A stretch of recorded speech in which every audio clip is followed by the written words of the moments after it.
Bahujan Samaj party जिंदाबाद जिंदाबाद। जौनपुर के लाल बेमिसाल रामबली यादव जी के भारी से भारी मतों से विजयी बनाइए भैया।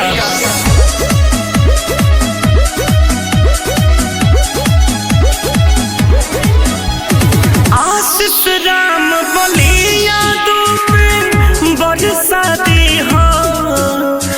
आशीष राम बली यादव पे बरसा दी हो। 110 जिला पंचायत रामपुर से चुनिहा। 110 जिला पंचायत रामपुर से चुनिहा। 110 जिला पंचायत रामपुर से चुनिहा। पूर्व जिला पंचायत सदस्य मढ़ी धनेठू जौनपुर के बेटा हमें भैया।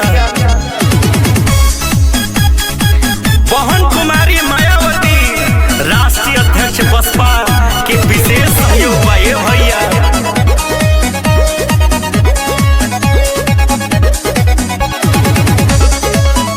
आई जा और जौनपुर के विकास में एक कदम और बढ़ाई जाए। वार्ड संख्या 55 जौनपुर के हो बेटा। युवा शक्ति वाहक भी एसपी के नेता।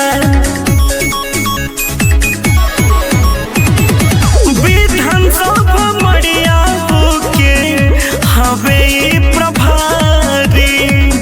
कौशल राजनीति सोचे विचारी। ग्राम मड़ी धाने थुक बेटा के न भूलिहा। 110 जिला पंचायत रामपुर के चुनिहा।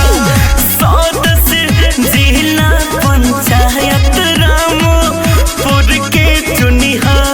110 जिला पंचायत रामपुर के चुनिहा। मड़ियाहू बहुजन समाज पार्टी के विधानसभा प्रभारी यानु हुए।